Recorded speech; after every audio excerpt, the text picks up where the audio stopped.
Hello students, welcome back to the third lecture on measures of dispersion.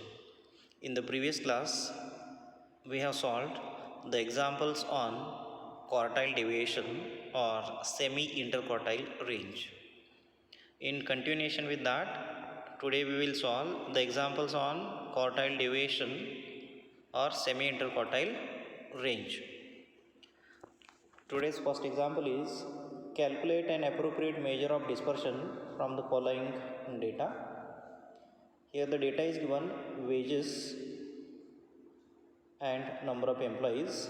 Wages are less than 340, number of employees are 14. Then 340 to 370, 62 employees are there. 370 to 499, 400 to 430, 18. And wages 430 and above, the number of persons are 7. Now here you can observe the class intervals, the first class interval and last class interval are open-end class intervals. So this distribution is open-end distribution, and we know that the quartiles, first quartile and third quartile, these are based on the middle observations, which are not based on the beginning observations or at the end observations.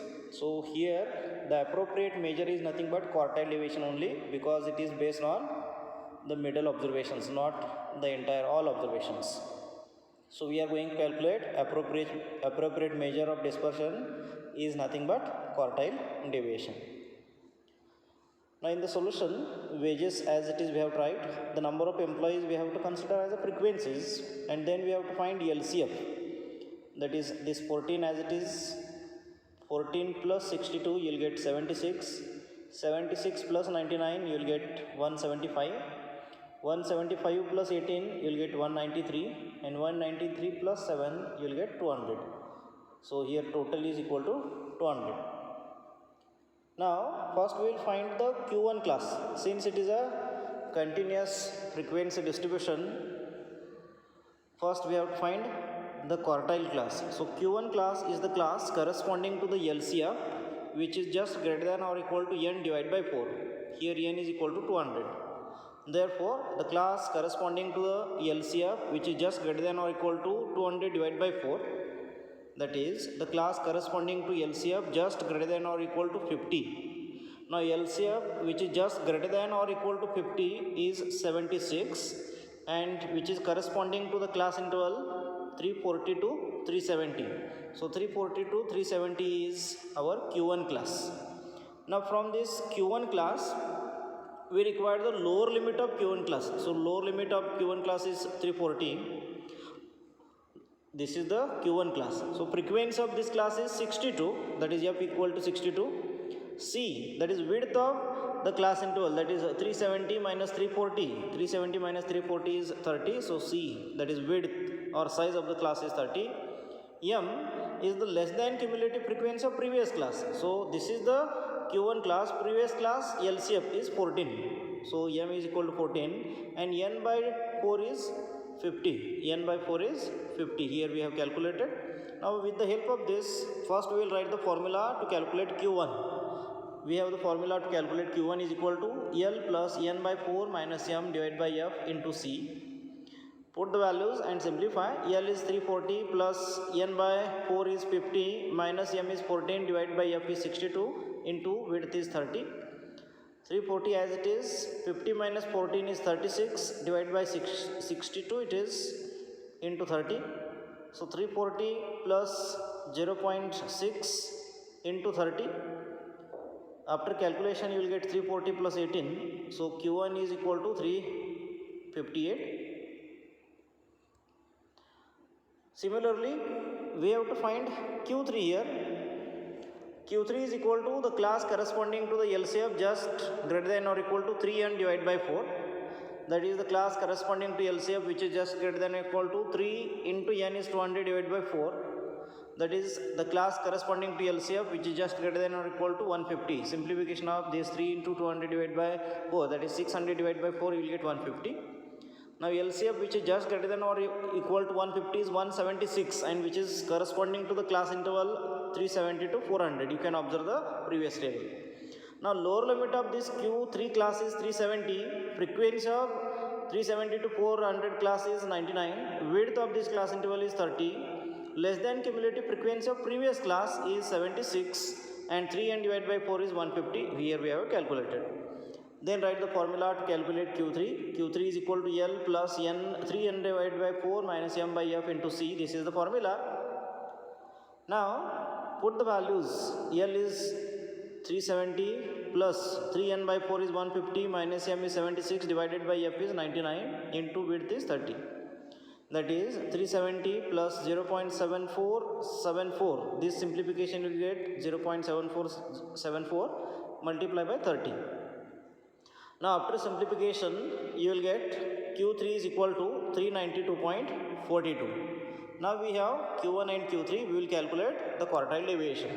Therefore the quartile deviation is QD is equal to Q3 minus Q1 divided by 2.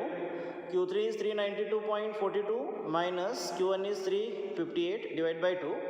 After simplification you will get 34.42 divided by 2, and at the end you will get quartile deviation value is equal to 17.21. Now we will solve one 2-mark question. Here the question is, if lower quartile and interquartile range of data are 31.75 and 30.88, find the upper quartile and quartile deviation. Here given is Q1 is given 31.75 and Q3 minus Q1 is given, that is difference between upper quartile and lower quartile, that is 30.88. Now Q3 minus Q1, Q1 is equal to 31.75 which is equal to this 30.88. Therefore Q3 is equal to this 31.75 bring to the right side, it will be plus. Therefore Q3 is equal to 30.88 plus this 31.75, you will get 62.63. Then we have to find quartile deviation also. We have the formula to calculate quartile deviation, that is Q3 minus Q1 divided by 2. Now Q3 minus Q1, we have 30.88 divided by 2. Therefore quartile deviation equal to, you will get 15.44. Such type of examples you can expect in the exam for 2 marks in section B. So these are the examples on quartile deviation or interquartile range. Now we are going to start mean deviation. Let's see what is the mean deviation or why it is required. The range and quartile deviation have two major drawbacks. That is, they are not based on all the values. We have seen that in the range or also in the quartile deviation, it is not based on all the observations, and they are not calculated in relation to any average. Any average we have not used in the range and quartile deviation. So these limitations are overcome in mean deviation, and because of that we are calculating mean deviation. Now let's see what is the definition of mean deviation. Mean deviation is the mean of the absolute deviations of a set of observations from any measure of central tendency. It is the mean of the absolute deviations of a set of observations from any measure of central tendency, and mean deviation is denoted by MD. Now let's see the calculation of mean deviation from mean. Calculation of mean deviation from mean. We are going to study here the mean deviation from mean deviation from median, and mean deviation from mode. From that, first one, calculation of mean deviation from mean. And in that, ungroup the data. Suppose x1, x2, so on xn are the n observations with mean x bar, then mean deviation from mean, that is the MD of x bar, is equal to summation absolute value of x minus x bar upon n. So this is the formula to calculate mean deviation from mean. Then mean deviation from mean for grouped data. Suppose x1, x2, xn are the n observations with the corresponding frequencies f1, f2, so on fn, then mean deviation from mean, that is MD of x bar, is equal to summation f into absolute value of x minus x bar upon n. Absolute value of x minus x bar, it means that even though we got the difference negative, we have to neglect the sign and we have to consider this difference is positive. That is the absolute value of x minus x bar. Now we have to note that if class intervals are given, then x values are the midpoints of the corresponding class intervals. If the class intervals and frequencies are given, then in that situation these x values are nothing but the midpoints of corresponding class intervals.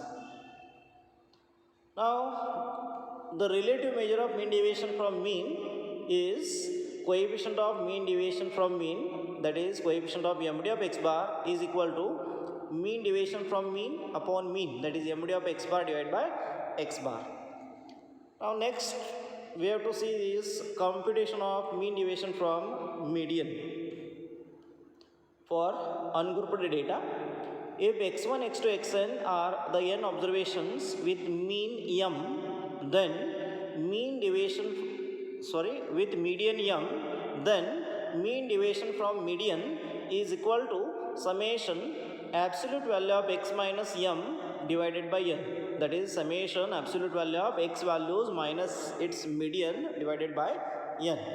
And for grouped data, it is mean deviation from median is equal to summation f into absolute value of x minus m divided by capital N, where m is the median. Then we have the coefficient of mean deviation from median, and that is coefficient of mean deviation from median is equal to mean deviation from median upon m, that is MD of m upon m. Here we have to note that mean deviation from median is always minimum when compared with mean deviation from mean and mean deviation from mode, and this property of mean deviation of median is called the minimal property of median. Remember that the mean deviation from median is always minimum when it is compared with mean deviation from mean and mean deviation from mode, and that is the minimal property of median. Sometimes they will ask in the exam, what is the minimal property of median?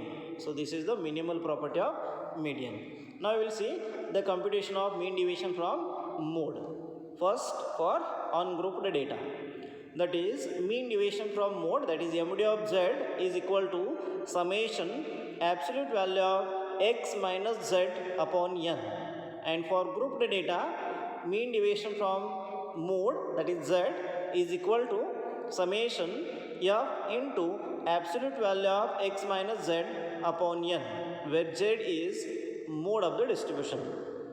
Its relative measure is coefficient of mean deviation from mode, that is coefficient of MD of z is equal to mean deviation from mode upon mode, that is MD of z upon z. Now we will see the merits and demerits of mean deviation. First we will see the merits of mean deviation. First merit is it is well defined. It is well defined with the mathematical formula.